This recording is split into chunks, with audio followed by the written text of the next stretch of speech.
Salut tout le monde, je suis censé être en vacances et plus faire de vidéos, mais il s'avère que j'ai reçu ces nouveaux filtres Polar Pro en VND, et je crois que je suis un des seuls, donc je vais quand même vous faire le test de ces nouveaux filtres. On est sur des filtres ND variables magnétiques. Donc qui dit filtre magnétique dit que on doit mettre une bague pour accueillir ce dispositif magnétique sur vos objectifs. Donc ici on a une bague en 77 et une bague en 82. On est sur des filtres tagués Peter McKinnon et un peu à l'image du personnage, on va avoir un look absolument incroyable. On sent que l'esthétique de l'objet est extrêmement importante et clairement, c'est les plus jolis filtres que j'ai jamais vus de ma vie.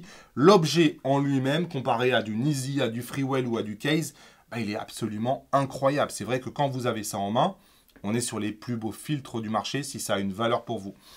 La particularité de ces filtres-là, c'est un mécanisme de verrouillage, puisque qui dit magnétisme dit parfois que ça peut tomber. Ici, ce n'est pas le cas, puisqu'on peut le verrouiller. On a des boutons pressoirs sur les bouchons. Et vous voyez, on a des petites lignes à aligner pour voir à quel endroit on peut faire le système magnétique. Et ensuite, on tourne un tout petit peu et c'est verrouillé, ça ne peut plus bouger. Donc, on a le même mécanisme à l'avant et le même mécanisme à l'arrière avec ces boutons pressoirs. On aligne, on enlève, filtre magnétique. Les bouchons, on a un R pour rire et un F pour front pour voir un peu où est l'avant, où est l'arrière.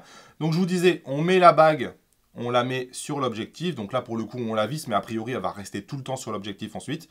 On aligne les deux lignes, bim, on va tourner un peu et le filtre est inséré. Exactement la même chose pour le capuchon avant. Donc là pour le coup, c'est vrai que le mécanisme, il est incroyablement bien construit et l'ergonomie du filtre est vraiment top. Ils ont pensé à tout. Même les deux bouchons, vous voyez, on peut ensuite les assembler toujours avec ce look absolument incroyable. Donc ici, vous voyez, quand j'essaye de tirer dessus, ça risque pas de tomber parce que c'est verrouillé. Donc moi, clairement, j'ai des cas où j'ai filmé au-dessus d'une rivière parfois où, ouais, ça c'est ultra rassurant. Vraiment, pour le coup, c'est quelque chose que je ne peux dire que du bien de ce mécanisme-là parce que j'ai vraiment kiffé. On a des hard stops, donc on sent bien les butées pour les stops. Donc ça, c'est très très bien, notamment par rapport à du Nizi qui n'avait pas ces butées-là. Donc là, pour le coup, ils sont bien faits. Et regardez, pour changer de filtre, ultra simple. Ça met vraiment une seconde pour enlever un filtre, mettre l'autre. C'est un mécanisme que je peux répéter vraiment très très facilement. Donc c'est vrai que ça va très très vite, on ne peut pas dire le contraire. Et d'ailleurs, regardez en termes d'installation, 2 secondes pour mettre un VND Polar Pro et il me faut 8 à 10 secondes pour mettre un VND de chez Nizi parce qu'il faut sans cesse tourner. Donc moi aujourd'hui, le VND que j'utilise le plus, c'est le Nizi Swift. C'est un excellent produit, mais on va voir que c'est quand même 2 salles, 2 ambiances. Ils n'ont pas du tout les mêmes priorités, je pense, en termes de produits. Le Polar Pro, il est sur la rapidité, il est sur l'esthétique, là où le Nizi est sur l'efficacité et probablement sur le rapport qualité-prix. Donc ici, un test rapide du Nizi. Une des particularités du Nizi, c'est d'être un true color, c'est-à-dire qu'il n'impacte pas du tout les couleurs. C'est quasiment le niveau minimal d'impact des couleurs sur tous les filtres, le Nizi. Donc je vous ai mis une référence sans filtre en haut à gauche, puis le 5 stop, 6 stop, 9 stop. On voit qu'il y a un petit impact sur le 9 stop. Ici, je suis à 35 mm. Mais c'est vrai que le travail que réalise le Nizi est absolument incroyable. Et c'est pour ça que moi, je les utilise. Je vous fais le même test maintenant avec les Peter McKinnon. Sur ce test-là, franchement, quand on regarde comme ça, le Peter McKinnon, il est très bon aussi. Il impacte très très peu les couleurs. Regardez, la couleur de la piscine change un peu quand même. Elle change un peu plus, on va le voir, que sur le Nizi. Enfin, ça reste largement plus contrôlé que les premiers Peter McKinnon que tout le monde a acheté et qui, franchement, avaient une teinte verte très très prononcée. Ici, c'est pas le cas et je trouve que le résultat des Peter McKinnon en termes de qualité du verre sont très très bons. Ici, je vous ai comparé le Peter McKinnon en haut et le Nizi en bas. Donc, je suis sur le premier, le 2 à 5 stops. Ici, je me suis mis à 5 stops à 35 mm parce qu'à 35 mm, c'est là où on voit principalement la qualité du verre sans parler de d'autres défauts optiques. Donc là, je voulais zoomer un peu plus, juste pour que vous voyez les teintes de peau qui modifient. La teinte de peau naturelle sans le filtre à gauche. Le Polar Pro, vous voyez, on a une composante, je sais pas dire, mais je pense que c'est de vert. Une composante un peu plus verte, un peu plus de saturation. Et le Nizi, on a une composante, je trouve, un peu plus rouge qui est ajoutée sur le visage. Donc on voit qu'on a un petit impact sur les couleurs, mais il est vraiment minime. Je suis zoomé à 300% ici pour que vous le voyez. La même chose sur le gazon. Le gazon Nizi est probablement celui qui modifie le moins les couleurs. Le gazon Polar Pro, un tout petit peu plus de saturation en plus. Et oui, c'est l'été, on utilise la piscine et on a des accessoires de piscine absolument partout. Là, je suis à 24 mm, juste pour voir, parce que 24 mm, c'est généralement le dernier palier avant qu'on commence à avoir des effets de bord. Ici, je suis à 9 stops, donc c'est généralement là où on a les effets les plus extrêmes à 9 stops. Je dois dire que les deux se comportent très bien. Le Nisi semble même perdre un peu de saturation par rapport à celui sans filtre. Alors que le Peter McKinnon, lui, a l'air toujours d'ajouter un poil de saturation. En tout cas, franchement, on est vraiment sur des filtres de très haute qualité. Et je trouve qu'en termes de la tenue de couleur, ça fait du bon boulot. Reste le dernier test qui est généralement le plus difficile. Ici, je suis maintenant à 16 mm. 16 mm. Les Peter McKinnon disent on n'a pas de vignettage jusqu'à 16 mm. Moi, je connais aucun filtre VND qui donne des bons résultats à 16 mm. Mon analyse, c'est que la meilleure image, c'est celle où il n'y a pas de filtre. À 16 mm, moi j'ai tendance à utiliser plutôt des filtres ND fixes. Sur le Peter McKinnon, on voit clairement un vignettage, je vous l'ai entouré ici, des deux côtés. On voit vraiment une zone qui est quand même assez sombre. Sur le Nisi, on n'a pas ce vignettage-là. Franchement, le Nisi se comporte bien mieux à 16 mm. Par contre, sur le Nisi, j'ai quand même l'impression d'avoir un petit phénomène en X. D'ailleurs, quand on lit la notice du Nisi, ils disent qu'à 16 mm, c'est pas prévu pour fonctionner à 16 mm. Moi, je ne sais pas ce qui se passe avec le Nisi. J'ai l'impression que le centre est un peu plus foncé que les côtés. Quand on regarde bien ce qui se passe sans le filtre et avec le Peter McKinnon, c'est pas le cas. Ici, on a comme, je sais pas si je peux appeler ça une croix, mais j'ai l'impression qu'il y a une variation d'exposition qui n'est pas la même sur toute l'image. Donc, en gros, à 16 mm, moi, j'aurais tendance à prendre plutôt le Nisi, mais en vrai, aucun des deux fait vraiment le job. Et j'aurais tendance plutôt à prendre un ND fixe. Et évidemment, on peut tester à 14 mm. Là, le Nisi, il a un désavantage parce que le Nisi, c'est deux bouts de verre que vous êtes obligé d'empiler quand vous êtes à 9 stops.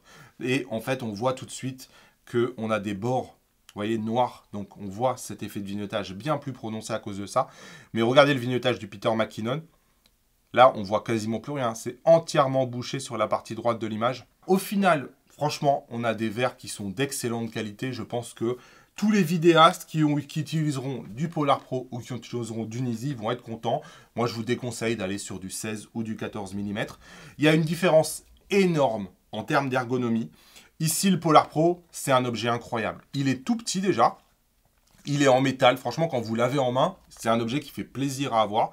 J'aime beaucoup ce mécanisme ici de verrouillage. C'est extrêmement bien trouvé. Donc franchement, les hard stop aussi, c'est très pratique à utiliser. J'aime le fait que ça, je vais pouvoir le jeter un peu dans le sac, un peu partout, sans me poser de questions. Parce que franchement, là, on sent que ça va vraiment pas bouger. C'est tout en métal. Vraiment, super objet. Le Nisi, moi, c'est celui que j'utilise. Donc, je ne vais pas vous en dire du mal. C'est un excellent kit, le Nisi Swift. Pour autant, c'est pas du tout la même qualité. Regardez ici ce bouchon en plastique. Franchement, quand vous avez d'un côté, vous tenez ce bouchon en plastique Nisi et ce bouchon en métal ici Polar Pro, c'est deux ambiances complètement différentes.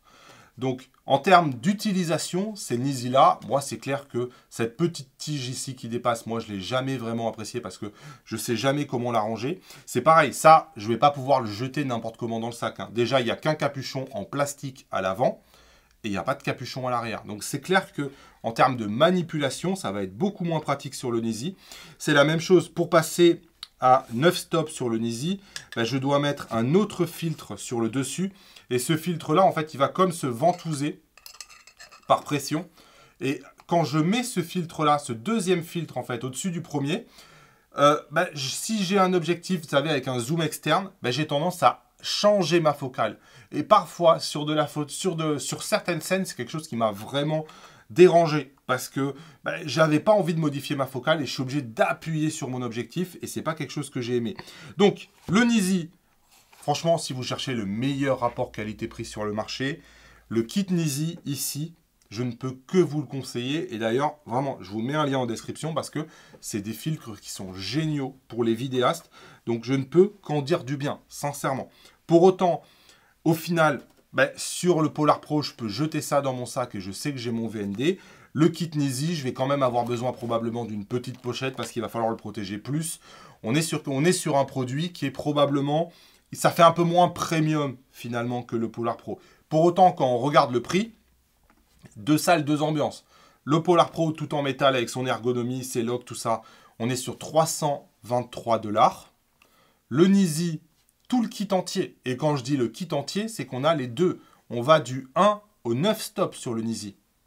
Alors que sur le Polar Pro, le prix que je vous ai donné, c'est uniquement pour du 2 à 5. 309 $. Ça veut dire que le Nisi coûte 20 $ de moins, alors qu'on a les deux VND. Si vous voulez l'équivalent sur le Polar Pro, ça va vous coûter plus du double. Donc, entre guillemets, si vous faites attention à votre budget et que vous vous en fichez un peu du design, prenez du Nisi. C'est vraiment un excellent produit.